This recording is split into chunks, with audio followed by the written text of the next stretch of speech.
یو ملګری دا پوښتنه کړې ده چې د اشراق منځ او د صلات ضحا منځ دا دواړه یو دي که سره جدا دي؟ دې دپاره صحیح وضاحت په حدیث کې څنګه راغلی؟ محترمینو، د اشراق منځ جدا دی او د صلات ضحا د غرمې منځ جدا دی. دا دواړه په یو حدیث کې راغلي دي. دا سنن ابن ماجه ده، اول جلد دی او دې کې صفحه ده 81.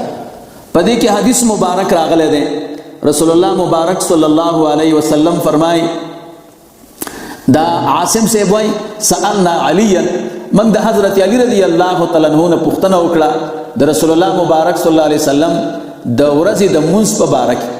رسول علي صاحب راته وفرمایله چې تاسو د دې طاقت نه لرئ.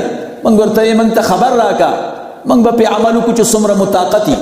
هغه وی قال کان رسول الله صلی الله علیه وسلم، او نبی علیہ الصلوۃ والسلام اذا صلی الفجر، کله به چې حضور د سهار منځ کو بیا به انتظار کو تر دې پورې چې لمر به راوخته د طرف د مشرق نه، دومره اندازه به راوخته لکه د مازدیګر منځ چې کوم وخت کې کېږي د طرف د مغرب نه. دلته به بیا 2 رکعاته منځ وکړه، بیا به انتظار کو تر دې پورې چې د لمر به دومره راوخته د طرف د مشرق نه لکه څومره چې د ماسپښین په منځ کې د لمري د طرف د مغرب نه. نو بیا به 4 رکعاته منځ وکړه.